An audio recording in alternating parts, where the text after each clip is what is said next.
हमारे साथ मौजूद हैं नून लीग के सीनियर रहनुमा सेनेटर आसिफ करमानी साहब। बहुत शुक्रिया आपके वक्त का सर।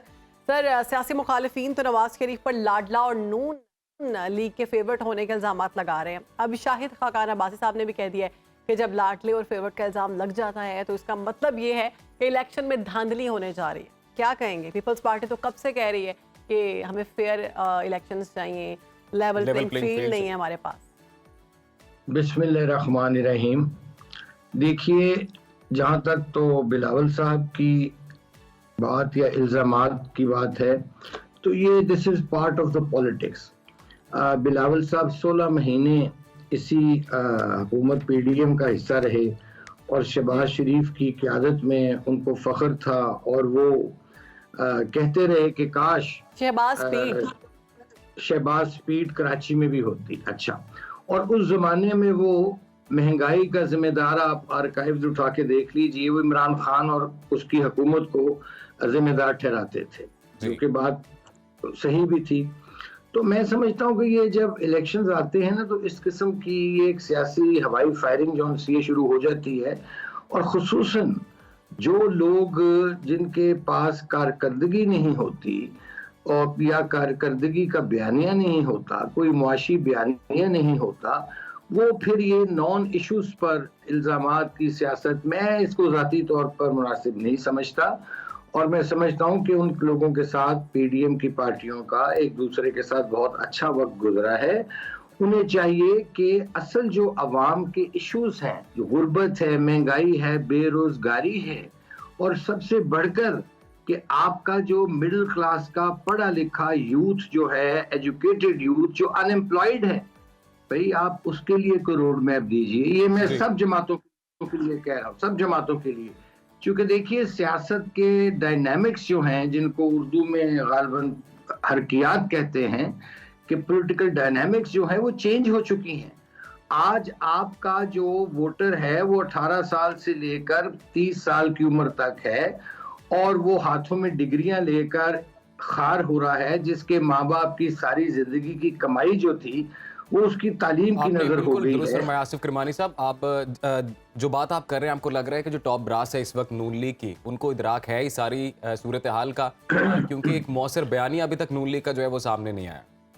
देखिए, हमारा तो हमेशा नवाज शरीफ का जो मुआशी बयानिया ही रहा है, और मैं समझता हूँ कि हमारी लीडरशिप को इस बात का इदराक है, और अगर नहीं होगा तो फिर ये मैं समझता हूँ कि बहुत ही एक नुकसान होने का भी एहतमाल होता है। क्योंकि इस वक्त इशू जो है, इशू ये है कि लोग रोटी के लाले पड़े हुए लोगों को, और मुझे एक बात यहाँ करने दीजिए, जिन लोगों के लिए कायद आज़म जिन्ना ने, मैं तो बड़े फख्र से कह सकता हूँ कि मेरे बुजुर्गों ने कायद आज़म के कदमों में बैठकर ये मुल्क हासिल किया, और जिन लोगों के लिए हासिल किया गया था वो तो मिडिल क्लास और गरीब थी, लेकिन इस मुल्क पर कब्जा कर लिया सियासी अशराफिया ने, और हमें इस प्रोसेस को रिवर्स करना है। मुझे इस पर वो मुनीर नियाजी साहब का शेर याद आ गया कि बना, यानी कि बना तो ये मिडिल क्लास और गरीब मुल्क के, गरीब क्लास के लिए था मुल्क, और अशराफिया इस पर काबिज हो गई। तो उस पर मुनीर नियाजी साहब ने फरमाया है,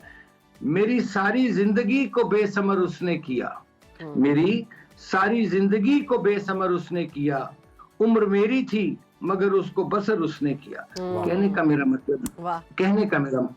मेरा मतलब ये है कि इट्स हाई टाइम नाउ। मानी साहब, ये दो पार्टीज जो है, नून लीग और पीपल्स पार्टी, इन्होंने ही ज्यादा वक्त पाकिस्तान में गुजारा है। हाँ जी। तो अशराफिया कौन है फिर? अशराफिया आप क्या एक माइंड सेट है जो हर शोबा है जिंदगी में मौजूद है, वो हर जगह मौजूद है। 2% जिसको पाकिस्तान ने अमीर से अमीर तर किया, माला माल किया, जो अमीर से अमीर तर हुआ, और जो गरीब था वो गरीब से गरीब तर हुआ, मैं उसको अशराफिया बोलता हूँ। तो क्या ये माइंडसेट हमारी पार्टीज में पाया जाता है? जो टैक्स चोर अशराफिया है, जो कब्जा ग्रुप माफिया है इस मुल्क में जन्म ले चुका, मैं उसकी बात करता हूँ। सही। किरमानी साहब, हम देख रहे हैं कि पीपल्स पार्टी पहले कहती रही है कि नून लीग जो है वो महंगाई लीग है और करार दिया गया उसको। अब दानियाल अजीज साहब ने भी महंगाई पर नून लीग को चार्जशीट दे दी है। क्या समझते हैं आप कि पीपल्स पार्टी के मौक़िफ़ पर बोल रहे हैं दानियाल अजीज?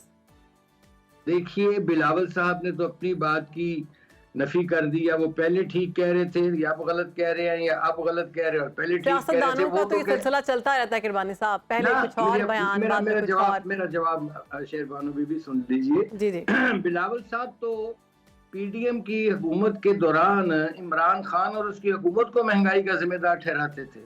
पहले उनसे ये पूछा जाए कि वो बात ठीक थी या आज वाली बात ठीक है। दूसरी, जहां तक आपने दानियाल की बात की, मैं इस पर कमेंट नहीं करना चाहता। अच्छा। उसकी वजह ये है कि ये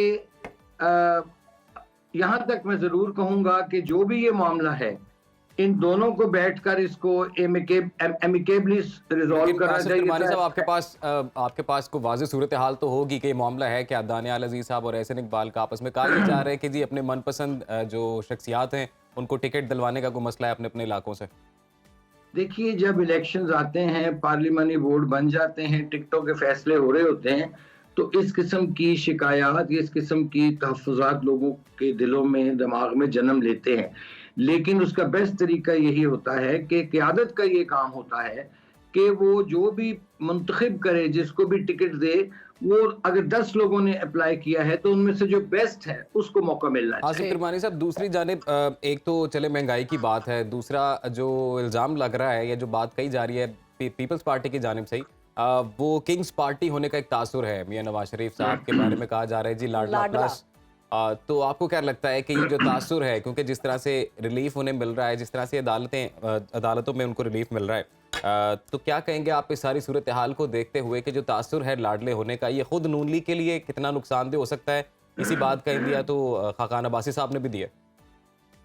राना साहब, गुजारिश ये है कि नवाज शरीफ के साथ जो जुल्म और ज्यादती हुई और जिस अजियत से और झूठे और बेबुनियाद बोगस मुकदमों में उसे गुजारा गया, अब तो वो सारे शवाहिद भी सामने आ गए हैं।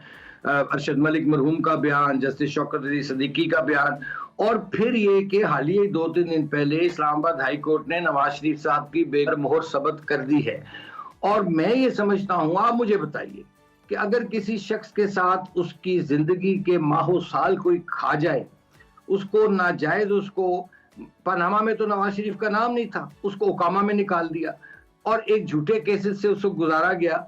अगर किसी भी शख्स भूल जाए वो नवाज शरीफ था, मैं तो यहां तक कहता हूं कि हर वो शख्स जिसके साथ इस मुल्क में जुल्म और ज्यादती हुई है, और अगर अदालतें उस जुल्म और ज्यादती का इजाला करती हैं तो वो बहुत अच्छी बात है। अब इसको अब जो मर्जी पुकार लें, मैं कहता हूँ ये पॉलिटिकल स्टंट है, ये पॉलिटिकल गिमिक्स हैं कि एक दूसरे पर सियासी इल्जामात लगाने। ये इलेक्शन के करीब ऐसा होता है, ये माइनर चीजें हैं। असल लाडला वो होगा, माय लास्ट कमेंट, असल लाडला का फैसला कि लाडला कौन है, उसका फैसला 8 फरवरी को पाकिस्तान की अवाम करेगी। ठीक। अच्छा किरमानी साहब, पीपल्स पार्टी तो ये कह रही है कि लेवल प्लेइंग फील्ड नहीं है और हमें एतराज़ात हैं क्योंकि जो इलेक्शन होने जा रहे हैं वो फेयर इलेक्शंस नहीं होंगे। दूसरा, बिलावल भुट्टो ज़रदारी साहब बार बार ये कह रहे हैं कि जो बुजुर्ग सियासतदान हैं वो घर बैठें, वो रेस्ट करें, नई क़यादत को आने का मौका दें। ये किसको कह रहे हैं बिलावल भुट्टो ज़रदारी साहब?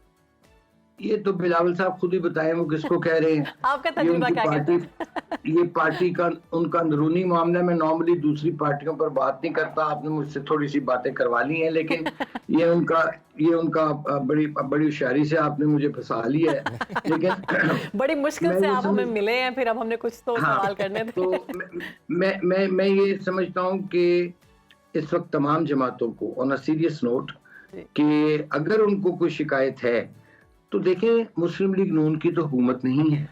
अच्छा, और केयर टेकर्स का भी काम है to facilitate the election commission.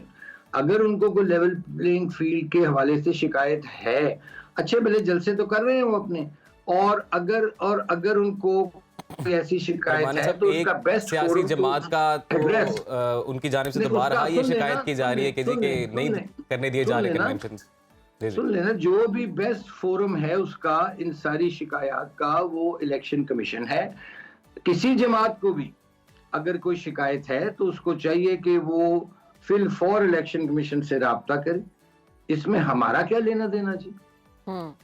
अब आप किरमानी साहब, अभी नवाज शरीफ साहब के ऊपर जो मुकदमात हैं, ठीक है जी, फेयर ट्रायल चल रहा है, सबूत सामने नहीं आ रहे और वो बरी हो रहे हैं, फेयर इनफ, लेकिन ताहयात ना अहली की जो तलवार है वो तो अभी भी लटकी हुई है। तो आपको क्या लगता है कि अगर 8 फरवरी इंशाल्लाह इंतखाबात जैसे होते हैं तो इंतखाबात से पहले अगर ये मामला सॉर्ट आउट नहीं होता तो इस सिचुएशन में नून लीग से वजीर आजम के उम्मीदवार कौन होंगे?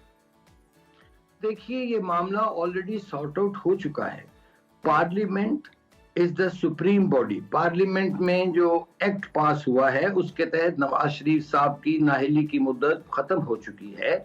हम ये समझते हैं, बहरहाल अगर किसी को एतराज है तो अदालतें खुली हैं, और मैं समझता हूं कि नवाज शरीफ साहब जो है वो इलेक्शन में हिस्सा भी लेंगे, और अगर अवाम ने उनकी माजी की कारकर्दगी देखते हुए फैसला किया तो इंशाल्लाह मुस्लिम लीग नून की तरफ से जो उम्मीदवार होंगे, अगर कामयाबी अल्लाह ताला देता है तो नवाज शरीफ साहब ही होंगे। किरमानी साहब, बिलावल भुट्टो ज़रदारी साहब बार बार कह रहे हैं कि 18वीं तरमीम को तब्दील करने की बातें हो रही हैं, ये सारी बातें सामने आ रही हैं, तो नून लीग जो है वो 18वीं तरमीम में अमेंडमेंट करना चाहती है, इस पर क्या कहेंगे? देखिए, एक तो बिलावल साहब को मुझे लगता है कि कोई वो ख्वाब देखते हैं उनको, और देखिए 18वीं तरमीम वो है जो पीपल्स पार्टी, PMLN और दीगर जमातों ने मिलकर बनाई थी, ठीक है। अब अगर किसी को उस पर तहफ़्फ़ुज़ात हैं तो उसका बेस्ट फोरम है बयानबाजी नहीं, उसका बेस्ट फोरम है कि अगर कोई भी उसमें रद्द-बदल चाहता है या कोई किसी किस्म की कमी बेशी है, वक्त के साथ साथ जरूरतें बदलती रहती हैं, उसको बेहतर से बेहतरीन भी किया जा सकता है, या जो भी इसका फैसला जो है वो आने वाली पार्लियामेंट पे छोड़ दिया जाए, क्योंकि उसके लिए अमेंडमेंट चाहिए और उसके लिए 2/3 अमेंडमेंट चाहिए। उसका वेट करना चाहिए उन्हें, हमें, जिसको भी, अगर कोई चाहता है। PMLN को फिलहाल हमारे एजेंडे पे 18वीं तरमीम नहीं है जी। ठीक है जी, बहुत शुक्रिया आपका आसिफ किरमानी साहब, आपने अपना खुसूसी वक्त निकाला सुनो पाकिस्तान दिया, और इस वक्त जो ओवरऑल सियासी सूरत हाल है उस पर अपना तज्जिया दिया, अपनी राय दी, और बिलखसूस नून लीग का जो मौक़िफ़ है वो सामने रखा। बाखबर रहिए हर जगह, हर वक्त, बर वक्त। अभी सुनो न्यूज का यूट्यूब चैनल सब्सक्राइब करें और बेल आइकन पर क्लिक करें, और जानिए मुल्की और गैर मुल्की हालात व वाक़यात यकीन के साथ।